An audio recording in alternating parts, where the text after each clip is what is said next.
여러분 혹시 지금 스마트폰 캘린더나 책상 위 달력을 한번 떠올려 보시겠어요? 아, 달력이요? 네.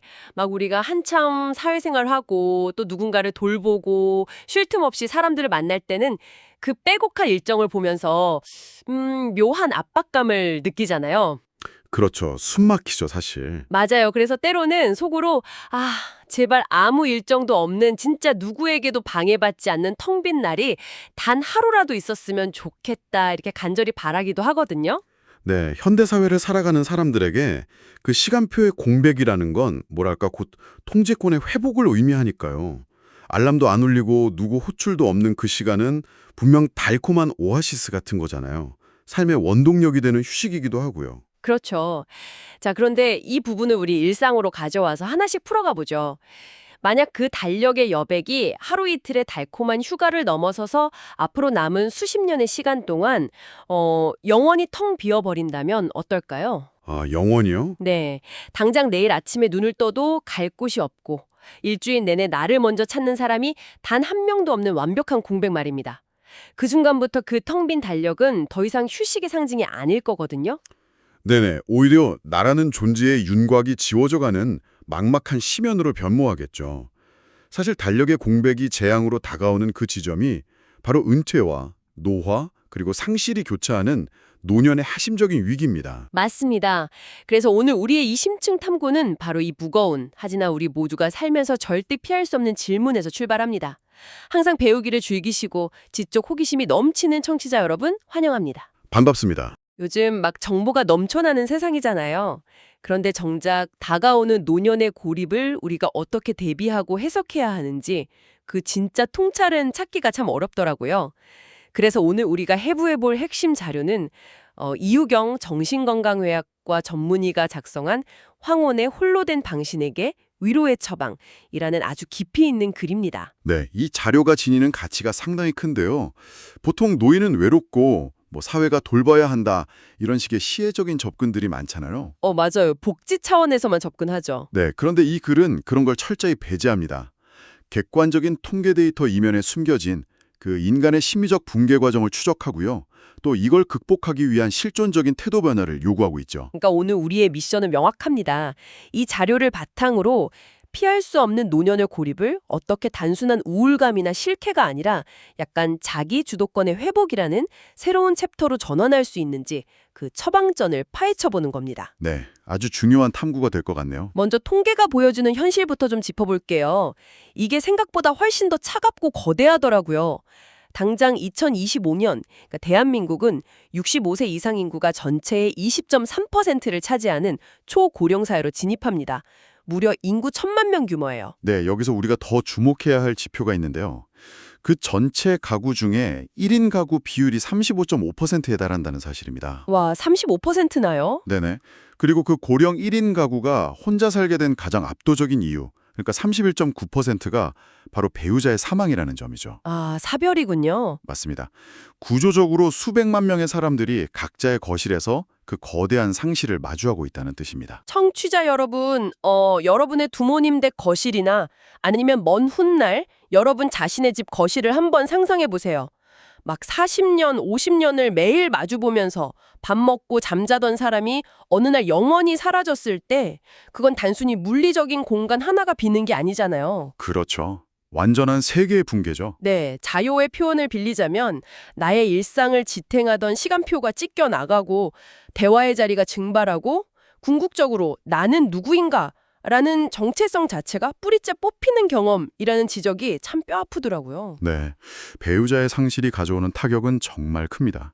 그런데 여기서 매우 흥미로운 점이 하나 있어요. 어떤 건가요? 2025년 고령자 통계를 보면 이 정체성의 붕괴가 반드시 사별을 통해서만 일어나는 건 아니라는 겁니다. 아, 사별이 아니면 이혼인가요? 맞습니다.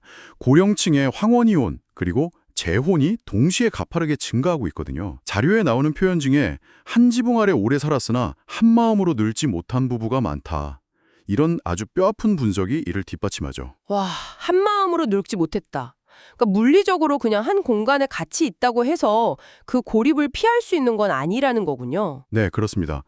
자녀를 다 키우고 경제적 안정을 이룬 다음에 그 공동의 목표가 사라지잖아요. 그렇죠. 애들 다 출가하고 나면요. 네. 그때 서로를 독립적인 인간으로 대하는 훈련이 안 되어 있는 부부들은 수명이 길어질수록 끔찍한 정서적 진공 상태에 빠지게 됩니다. 아, 진공 상태요? 네. 아침에 눈 뜨면 내가 누구를 위해 밥을 차려야 하나? 혹은 나는 왜 이 사람과 의미 없는 시간을 견디고 있나? 이런 허무함이 일상을 잠식한 거죠. 진짜 막막하겠네요. 이렇게 물리적, 정서적인 고립이 심화되면서 자존심마저 무참히 깎여나가는 과정이 또 자료에 아주 적나라하게 묘사되어 있잖아요. 특히 제가 좀 충격받은 게 66세 이상 은퇴 연령층의 상대적 빈곤율이 39.8%라는 수치였어요. 네, 거의 40%에 달하죠. 네. 그리고 매년 치솟는 그 65세 이상 1인당 진료비 통계도 숨이 턱 막히고요. 아니, 평생을 일했는데 빈곤율이 40%에 육박한다는 건 뭔가 우리 사회가 단단히 잘못된 거 아닙니까? 그게 아주 중요한 질문입니다. 노년의 빈곤이나 질병은 절대 개인의 게으름이라 부주의가 만들어낸 결과가 아니거든요. 그럼 구조적인 문제라는 말씀이시죠? 네, 맞습니다. 급격한 산업화 속에서 개인의 노후를 다 갈아 넣어서 국가 성장을 이끌었지만 정작 그분들을 보호할 사회적 안전망이나 연금 제도가 성숙하지 못한 그 구조의 실패에 기인하는 거죠. 여기서 정말 놀랍고 흥미로워지는 지점이 있습니다. 자료를 보면 이 거대한 구조적 실패를 정작 노인들 스스로는 온전히 자신의 실패로 내면화한다는 거예요. 맞아요. 그 부분이 참 안타깝죠. 네. 요양병원에 들어가거나 당장 생계를 위해 거리로 나설 때 그분들을 가장 괴롭히는 건 육체적인 고통이 아니더라고요. 아, 내가 결국 자식들의 앞길을 막는 짐이 되어버렸구나 하는 자기 비난과 수치심, 그 깊은 좌괴감이 영혼을 먼저 파괴한다는 거죠. 그 심리적 기제가 노년을 가장 비참하게 만듭니다. 그 세대는 사회적 쓸모가 곧 인가의 가치라고 믿어왔거든요. 아, 내가 쓸모가 없으면 가치도 없다, 이렇게요? 네. 그래서 경제력을 상실하는 순간 자기 존재 가치 자체를 스스로 부정해버리는 겁니다. 질병도 마찬가지예요. 단순히 몸의 세포가 늙는 사건이 아니라 아프기 때문에 만남이 단절되고 좁은 방 안에 갇히게 되는 철저한 관계의 단절 사건으로 작동하는 거죠. 자, 그럼 질병이나 가난으로 인한 고통은 사회적 안전망의 문제라고 100번 양보해 보겠습니다. 하지만 제가 이 자료 보면서 정말 납득하기 어려웠던 통계, 심지어 약간 반발심마저 들었던 수치가 하나 있어요. 어떤 통계였나요? 평생 모든 걸 다 바쳐서 키워낸 자식들과의 관계 말입니다. 60세 이상의 가족관계 만족도가 55.0%로 전 연령대에서 꼴찌를 기록했더라고요. 네, 아주 뼈아픈 수치죠.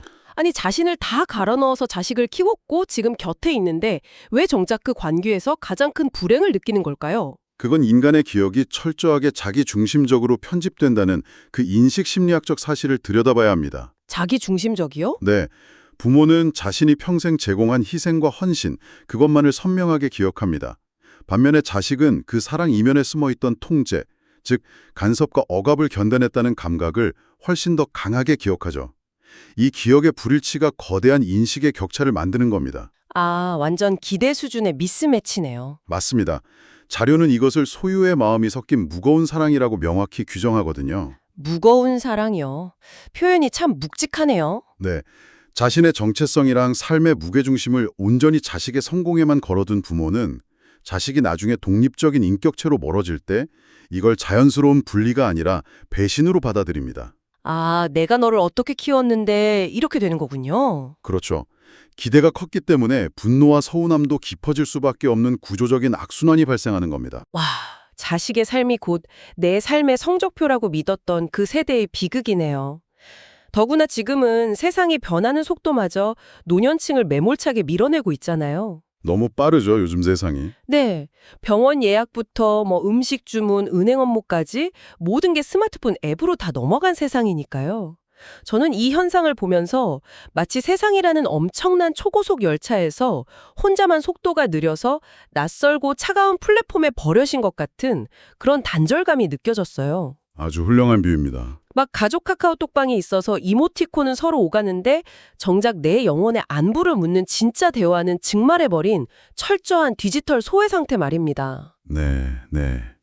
현대사회의 고립은 그저 내 말을 들어줄 사람이 없다는 그런 물리적 단절을 넘어서서 세상과 나의 주파수가 아예 맞지 않아 말이 닿을 수조차 없다는 그런 존재론적 단절로 진화했습니다. 존재론적 단절이요. 네, 사회의 속도를 도저히 따라가지 못한다는 무력감이 자존감의 붕괴를 가속화하는 핵심 엔진이 되는 것이죠. 여기까지 짚어보니까 대한민국의 황혼은 정말 가난하고 아프고 자식한테 서운하고 세상으로부터 버려지는 그런 출구 없는 절망처럼 보입니다. 그렇게 들릴 수밖에 없죠. 하지만 이 자료의 진정한 가치가 바로 이 절망적인 현실의 바닥에서 전혀 다른 패러다임의 전환을 시도한다는 데 있잖아요. 그 김영석 교수의 철학을 인용한 대목이 저는 이 깊은 어둠을 깨는 강렬한 빛처럼 느껴지더라고요. 네, 이것을 좀 더 큰 맥락과 연결해 보면요. 노년에 대한 사회적 쇠뇌를 벗어던지라는 강력한 요구를 읽을 수 있습니다. 사회적 쇠뇌요? 노년은 그냥 쇠락하고 시들어가는 폐기 처분의 시간이 절대 아닙니다. 김영석 교수의 통찰처럼 세속적인 욕망이나 타인의 기대 같은 그 거추장스러운 옷을 다 벗어던지고 내면의 정신을 올곧게 세우는 황금기가 될 수 있다는 관점이죠. 근데 솔직히 저는 처음에 그 말이 약간 고통을 미화하는 낭만적인 포장지 같다고 생각했거든요. 아, 그렇게 느끼셨군요. 네, 왜냐하면 당장 몸이 아프고 주머니가 비어가는데 고독을 사색의 자유로 바꾸라니요. 이건 약간 너무 철학적이고 배부른 소리 아닌가 싶었죠. 네, 고통받는 당사자에게는 분명 가혹하게 들릴 수 있습니다. 충분히 이해합니다. 하지만 이 철학이 말하고자 하는 건 현실의 고통을 덮어두고 부정하라는 게 아닙니다. 불안과 외로움이라는 그 감정의 본질을 재해석하라는 뜻이거든요. 어떻게 재해석해야 할까요? 불안은 병원 가서 약으로 없애야 할 질병이 아니라 이제 무엇을 붙들고 어떻게 살아갈 것인가를 묻는 강력한 실존의 신호입니다. 아, 실존의 신호요? 네, 그 텅 빈 거실, 단절된 인간관계는 우리에게 이렇게 묻고 있는 거예요. 타인의 시선도, 부모라는 역할도, 직장의 타이틀도 다 사라진 지금 남은 너는 대체 무엇을 붙들고 어떻게 존재할 것인가 하고요. 와, 그렇다면 이 모든 게 결국 어떤 의미일까요? 외로움에 몸부림치면서 막 도망갈 곳을 찾는 대신에 그 혼자 있는 시간을 나 자신과 정면으로 대면하는 시간으로 쓰라는 거군요. 맞습니다. 그러니까 이 글이 말하는 건 노년의 고독이 망한 인생의 증명서가 아니라 내 삶의 마지막 장에서 남은 에너지를 다 모아가지고 진짜 나를 만나러 오라는 거대한 호출장인 셈이네요. 바로 그겁니다. 노년을 그저 죽음을 기다리며 버티는 쇠락의 시간이 아니라 온전히 나의 주인으로 귀환하는 그런 능동적인 철학의 시간으로 탈바꿈시키는 것이죠. 적 깨달음을 얻었으니까 이제 다시 두 발을 땅에 딱 딛고 현실의 문제로 좀 돌아와 보겠습니다. 네네. 이 실존적인 호출에 응답하려면 당장 내일부터 내 삶에 적용할 수 있는 구체적인 처방전이 필요하잖아요. 자료는 3가지 실질적인 행동 지침을 제시합니다. 그 첫 번째가 바로 돈에 대한 태도의 전환이에요. 맞습니다. 흔히 노후 대비라고 하면 무조건 얼마를 모아야 하는지 그 축적의 규모에만 매몰되잖아요. 네, 맨날 뭐 10억이 필요하다, 20억이 필요하다 이러니까요. 그렇죠. 하지만 자료가 말하는 노년의 돈은 철저하게 방어의 수단입니다. 돈이 사랑이나 행복을 대신해 줄 수는 없지만 최소한의 인간적 존엄성을 지키고 내가 싫은 것을 당당히 거절할 수 있는 선택권을 보장하는 최후의 울타리라는 점을 직시해야 합니다. 저는 이 대목에서 우리 사회의 고질적인 문화를 좀 짚고 넘어가고 싶어요. 자료에 과시용 소비나 체면을 끊고 자녀 지원과 내 생계를 철저히 분리하라 이 구절이 참 와닿았거든요. 네, 한국 사회에서 참 어려운 과제죠. 사실 한국에서는 부모가 모아둔 돈이 있는데 자식들 집 살 때 안 보태주면 뭔가 부모 노릇을 제대로 못한 것 같은 엄청난 죄책감을 강요받잖아요. 그리고 또 체면 때문에 동창 모임 가서 무리하게 막 밥값 다 계산하는 경우도 허다하고요. 그놈의 사회적 압박과 허세가 결국 두 세대 모두를 재앙으로 몰아넣습니다. 부모가 자신의 최후 방어막을 헐어서 자식을 지원하면요. 결국 부모는 빈곤층으로 전락하게 되고요. 네네. 그 부양의 짐은 고스란히 다시 자식에게 돌아가게 됩니다. 진정으로 자식을 사랑하고 내 품위를 지키는 길은 거액을 물려주는 게 아닙니다. 죽을 때까지 내가 내 밥값을 흔들림 없이 계산할 수 있는 그런 안정적인 현금 흐름을 쥐고 있는 거죠. 목돈을 모으는 게 아니라 안정적인 현금 흐름으로 방어막을 쳐라. 덕분에 큰 지장 없이 잘 지낸다 이렇게 말할 수 있는 담백한 독립성이군요. 네, 정확합니다. 이 경제적 독립의 중요성은 자연스럽게 우리의 두 번째 처방전, 즉 건강의 문제로 연결됩니다. 돈이 있어도 몸이 무너지면 다 소용없으니까요. 당연하죠. 그런데 여기서도 목표가 완전히 뒤집히더라고요. 목표는 오래 사는 장수가 아니라 철저히 독립성의 유지라는 점이요. 네, 오래 살기 위해서 온갖 약을 먹고 병원을 전전하는 그런 집착에서 벗어나야 한다는 겁니다. 핵심은 목표가 오래 사는 게 아니라 무너지지 않는 것, 즉 누군가의 물리적 도움 없이 오늘의 내 삶을 스스로 감당해내는 기반을 만드는 데 있습니다. 아, 무너지지 않는 건 네, 질병을 완벽히 피하겠다는 환상을 버리고 만성질환이 좀 있더라도 최소한 일상을 내 힘으로 관리하는 태도가 필요하죠. 저는 이 대목 딱 읽으면서 자연스럽게 스마트폰 배터리가 떠올랐어요. 아, 배터리요? 재미있네요. 네, 막 외출할 때 스마트폰 배터리가 10% 단위로 뚝뚝 떨어지면 엄청 불안해하잖아요. 그러다 결국 0% 돼서 전원이 혹 꺼지면 세상이랑 완전히 단절되고요. 노년의 체력 관리도 정확히 똑같은 것 같아요. 어떤 점에서? 오늘 막 기분이 좋다고 아니면 무리해서 일을 하느라 내 에너지를 0%까지 완전 다 써버리면 안 되는 거예요. 내일의 독립을 위해서, 그러니까 내 손으로 밥 차려 먹고 내 발로 화장실 갈 수 있는 여력, 최소한 배터리 20%는 무조건 남겨두어야 하는 거죠. 와, 아주 시각적이고 적절한 비유입니다. 네네. 정해진 시간만큼 걷는 건? 아, 같은 시간에 충전하는 거네요. 그렇죠. 이 단순한 반복이 노년의 인지적 과부하를 막아주고요. 예측 가능한 통제력을 부여합니다. 규칙적인 일상은 신체의 배터리를 충전할 뿐만 아니라 우울증이라는 마음의 방전을 막아주는 가장 강력한 백신이 되는 겁니다. 좋습니다. 자, 이제 내 돈으로 내 밥값을 내고 경제적 독립이죠. 내 발로 화장실을 갈 수 있게 육체적 독립도 되었습니다. 하지만 이 두 개가 충족됐다고 인간이 온전히 살 수 있는 건 아니잖아요. 그럼요. 인간은 사회적 동물이니까요. 네, 배터리가 100% 충전된 최신 스마트폰이라도 통신망에 연결 안 돼 있으면 그냥 한낱 비싼 알람 시계에 불과하니까요. 결국 우리 영혼을 살게 하는 세 번째 처방전, 소통과 관계의 문제로 넘어갈 수밖에 없네요. 네, 맞습니다. 노년을 버티게 하는 최후의 보루는 결국 사람입니다. 하지만 지금까지의 방식, 즉 가족이나 특히 자식 한 명에게만 맹목적으로 의존하던 방식은 폐기해야 합니다. 폐기하라. 네, 자료는 관계의 분산을 강력하게 권고합니다. 금융자산도 분산 투자하듯이 우리의 감정과 소통의 창구도 다각화해야 한다는 뜻이죠. 의존이 아니라 분산인 겁니다. 아, 자식 한 명만 바라보고 있다가 상처받지 말고 내 관계의 포트폴리오를 넓히라는 거군요. 정확히 그겁니다. 동네 친구, 취미를 공유하는 이웃, 혹은 새로운 것을 배우는 공부 공동체 등으로 새로운 연대를 만들어야 합니다. 이게 절망을 막는 훌륭한 장치거든요. 네네. 특히 새로운 배움의 공동체에 소속되는 분, 신경과학적으로도 뇌의 가소성을 자극할 뿐만 아니라 자신의 정체성을 과거의 향수에 젖은 늙은 부모에서 현재를 살아가는 호기심 많은 학습자로 완전히 재설정해 줍니다. 아, 정체성의 재설정. 이거 정말 중요하네요. 맞습니다. 그런데 새로운 관계 맺을 때 사실 우리가 흔히 저지르는 실수가 있잖아요. 특히 젊은 세대랑 대화할 때 막 나 때는 말이야 하면서 가르치려 드는 그런 태도요? 아유, 많이들 그러시죠. 네. 자료에서 먼저 안부를 묻고 젊은 세대에게 함부로 가르치려 들지 말고 선택권을 주면서 대화하라. 이 대목은 우리 청취자 여러분도 꼭 기억하셨으면 좋겠어요. 이게 참 아프면서도 와닿더라고요. 네, 자신의 경험이 무조건 정답이라는 그 에고를 내려놓는 건 엄청난 내적 성숙을 요구하는 일입니다. 쉽지 않죠, 사실. 네. 내가 틀릴 수도 있다는 걸 인정하고 지시하는 대신 질문을 던지고요. 또 경청하는 태도를 갖출 때 비로소 우리는 나이란 감옥에서 벗어나서 타인과 깊고 우아하게 연결될 수 있습니다. 그것이 바로 고립에서 나를 구출해내는 진짜 소통의 기술인 셈이죠. 아, 깊고 우아한 연결. 참 좋네요. 오늘 정말 우리 삶의 근간을 뒤흔들 만큼 아주 깊고 묵직한 이야기들을 나눴습니다.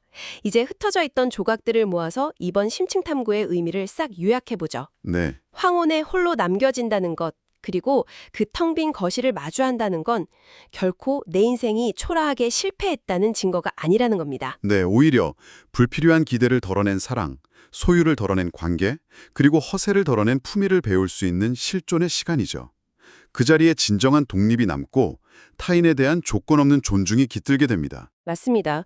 노년의 고립은 우리가 어떤 철학적 태도로 마주하느냐에 따라서 나를 완전히 무너뜨리는 끔찍한 형벌이 될 수도 있고, 반대로 평생을 짓눌렀던 책임감에서 탁 벗어나서 내 영혼을 더 깊게 만들고 찬란하게 꽃피우는 성장의 밑거름이 될 수도 있습니다. 네, 아주 정확한 요약입니다. 청취자 여러분, 여러분이 지금 인생의 어느 단계에 있든 30대이든 60대이든 상관없이 우리 모두는 언젠가 반드시 그 텅 빈 달력과 적막한 거실을 마주하게 될 겁니다. 그 시간을 어떻게 설계하느냐는 바로 지금 우리의 인식 전환에 달려 있는 거겠죠. 네, 홀로 있다는 것은 세상으로부터 버려진 것이 아니라 세상의 소음을 다 끄고 비로소 나 자신과 독대할 수 있는 영광스러운 자리라는 것, 이걸 꼭 기억하셨으면 합니다. 그렇습니다. 그래서 오늘 여러분에게 아주 긴 여운에 남길 도발적인 질문 하나를 탁 던지면서 이 탐구를 마무리하려고 합니다. 아까 자료에서 노년의 고독이 진짜 나를 다시 만나기 위한 거대한 호출장이라고 했잖아요. 네, 그랬죠. 청취자 여러분, 한번 상상해 보십시오. 만약 모든 직함과 재산, 심지어 부모라는 타이틀마저 다 사라진 삶의 마지막 장, 그 텅 빈 거실 한가운데서 여러분을 기다리고 있는 진짜 나의 모습이 어쩌면 여러분이 평생을 바쳐 쌓아 올리려고 했던 모습과는 전혀 다른 아주 낯선 사람이라면 어떨까요? 두려울 수도 있겠네요. 네, 여러분은 그 낯선 자신과 기꺼이 마주 앉아서 따뜻하게 차 한 잔을 마실 준비가 되어 있으신가요? 아주 묵직한 질문이네요. 우리가 그토록 텅 빈 달력을 두려워했던 진짜 이유는 어쩌면 스케줄이 없어서가 아니라 그 낯선 자신과 단둘이 남겨지는 게 두려웠기 때문일지도 모릅니다. 네, 충분히 그럴 수 있습니다. 오늘 우리의 이 치열한 심층 탐구가 언젠가 여러분이 마주할 그 낯선 자신과의 만남을 가장 따뜻하고 충간한 데이트로 만들어주는 작은 이정표가 되었기를 바랍니다. 끝까지 함께해 주셔서 감사합니다. 네, 스스로의 내면과 깊이 대화하는 충만한 하루 보내시길 바랍니다. 감사합니다.